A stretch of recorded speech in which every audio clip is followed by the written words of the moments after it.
एकादशी का उद्यापन बड़े महीने में माघ शुक्ल एकादशी के दिन, माघ का महीना हो, शुक्ल पक्ष की जम के बोलिए एकादशी हो, प्रयास करना कि आप उद्यापन करें।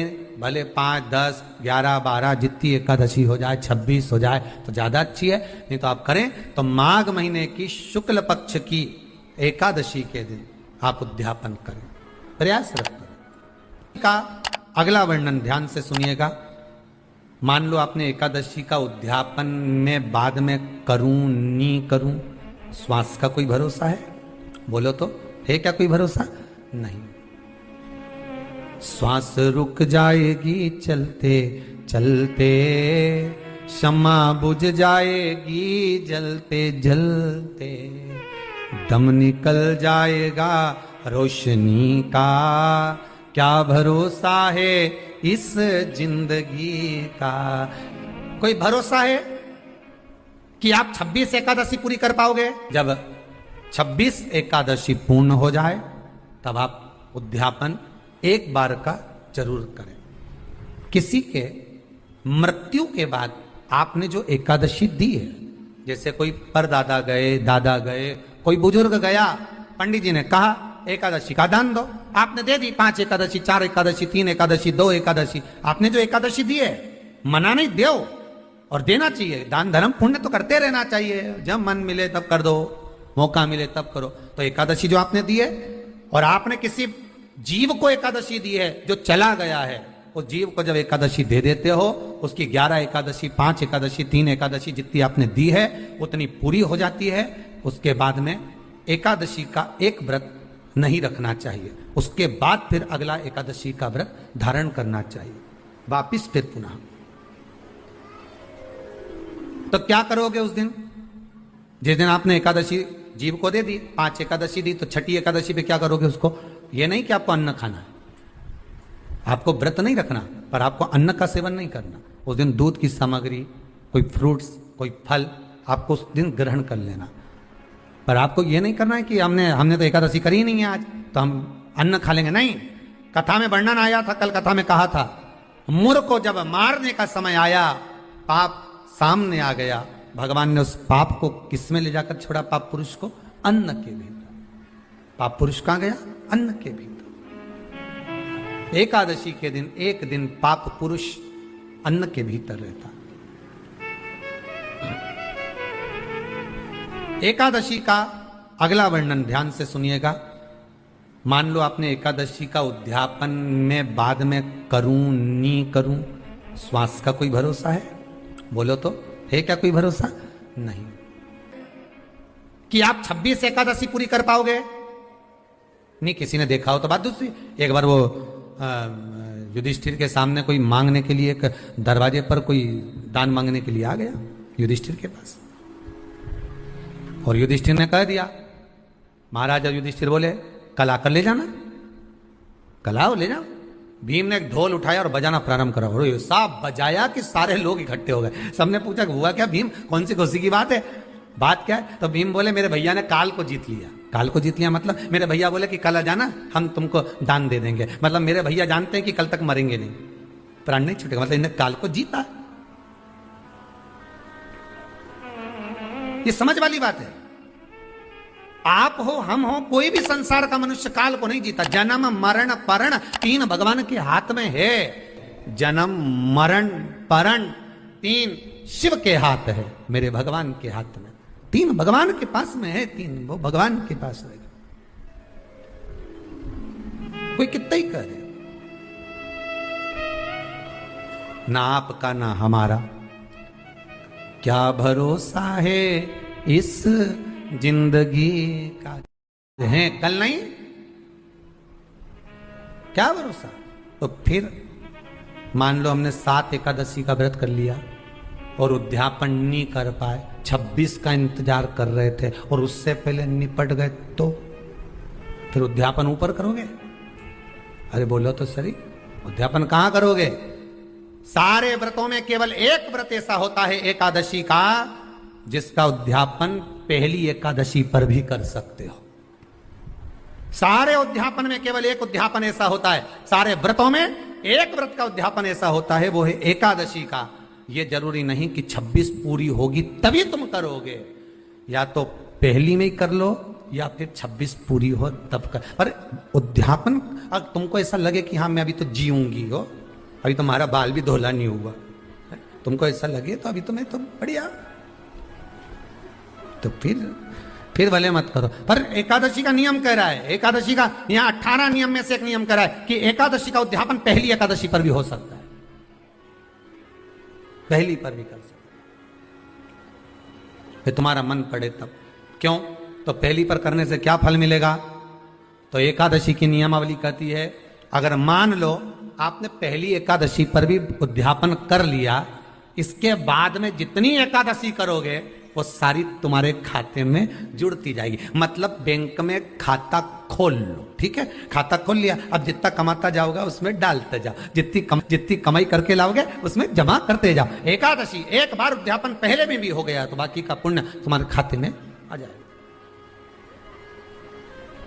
उसका पुण्य। एकादशी का उद्यापन बड़े महीने में माघ शुक्ल एकादशी के दिन, माघ का महीना हो, शुक्ल पक्ष की जम के बोलिए एकादशी हो, प्रयास करना कि आप उद्यापन करें, भले 5, 10, 11, 12 जितनी एकादशी हो जाए, 26 हो जाए तो ज़्यादा अच्छी है, नहीं तो आप करें तो माघ महीने की शुक्ल पक्ष की एकादशी के दिन आप उद्यापन करें, प्रयासरत करें, प्रयास करें। बड़े महीने के अंतर्गत जो उद्यापन, हाँ चतुर्मास के अंतर्गत उद्यापन नहीं होता एकादशी का, बहुत ध्यान दीजिए तुम्हारा। ये जो सावन भादो कुंवर कार्तिक जो 4 महीना होते हैं भगवान के शयन करने के, इसके अंतर्गत एकादशी का उद्यापन नहीं होता, और इसके अंतर्गत उद्यापन करना भी नहीं चाहिए एकादशी हमारा। एकादशी का उद्यापन माघ महीने की शुक्ल पक्ष की एकादशी के दिन आप बहुत प्रेम से आनंद के साथ करिए महाराज। परंतु एकादशी के उद्यापन में सबसे ज्यादा अगर कुछ जरूरी होता है तो 24 तरह का नैवेद्य जरूरी होता है। कितने तरह का? 24 तरह का नैवेद्य। अब आप कहोगे गुरुजी उद्यापन हम कर रहे हैं एकादशी का, तो उसमें तो फलहार का हमें नैवेद्य बनाना चाहिए, तो फिर ये पुराण के अंतर्गत स्कंद पुराण में ये चीज लिखी है कि एकादशी का जब उद्यापन करते हैं तो 24 तरह का नैवेद्य बनाकर सिद्ध करते हैं। 24 तरह का नैवेद्य जान रख लेना, हलवा बना लो, खीर बना लो, पूड़ी बना लो, सब्जी बना लो, पकौड़ा बना लो, भजिया बना लो, ऐसे 24 तरह का नैवेद्य अलग अलग चाहिए। पर लोग क्या करते हैं, खोपरा पाक बनवा लेते हैं 1-2 किलो और 24 जगह रख देते हैं। स्वीकृत नहीं है। 24 तरह का नैवेद्य रखा जाता है। महाराज एकादशी के दिन भगवान का पूजन का पूरी तैयारी कर कर मंडल आदि बनवाकर विद्वान ब्राह्मण को बुलाकर, कर्मकांडी ब्राह्मण को बुलाकर जो भगवत सेवा में एकादशी का उद्यापन कराए, उन ब्राह्मण के चरणों को नमन कर कर, प्रणाम कर कर एकादशी का पूजन करवाइए और उस मंडल की पूजन कराकर हवन द्वादशी को कराइए। एकादशी को हवन नहीं, एकादशी के उद्यापन का जो हवन होता है वो द्वादशी को।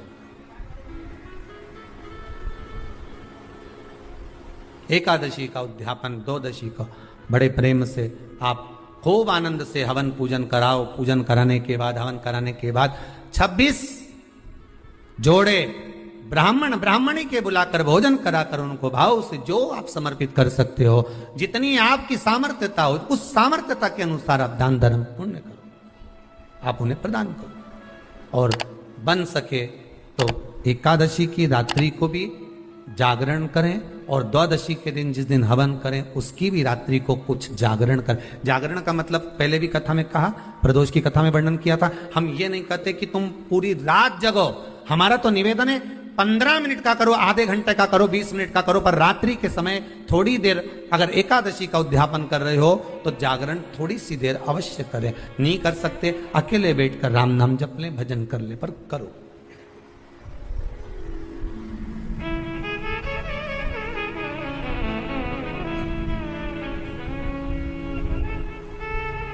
भगवान का भजन करो, किसी भी रूप में करो। 26 ब्राह्मणी को जोड़े से भोजन करा कर कुछ भेंट देकर विदा करो। ऐसे एकादशी के उद्यापन का वर्णन किया गया। एकादशी का उद्यापन सुख प्रदान करने वाला, आनंद देने वाला, भगवत रस तत्व को संजोने वाला। महाराज शिव महापुराण की कथा में वर्णन आता है कि माता पार्वती जितने व्रतों को धारण करती हैं, माता जितने व्रतों को भगवान शिव के लिए जितने व्रत करती हैं, माँ सारे व्रत भगवान शंकर स्वीकार करते हैं।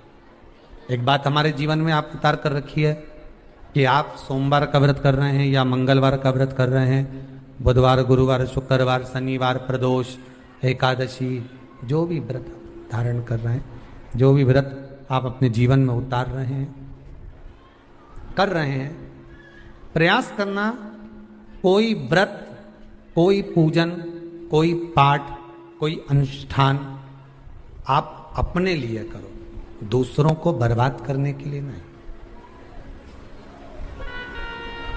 उसका ऐसा हो जाए मैं माता जी को चुनरी चढ़ाऊंगी, नहीं। उसका ऐसा हो जाए, उसका ऐसा हो जाए, नहीं नहीं, आप अपने लिए करो ना। सर्वे भवन्तु सुखिनः। अगर आप व्रत कर भी रहे हो तो किसी के बुरा करने के लिए नहीं। अगर किसी के यहां जाकर आप पूछ भी रहे हो कि महाराज हमारे कहीं चले गए और कहा कि हम दुखी हैं, और कोई कह दे कि तुम तुम्हारे पड़ोसी से दुखी हो या तुम्हारे उनसे, तो उनके लिए हमें कुछ बुरा नहीं करना।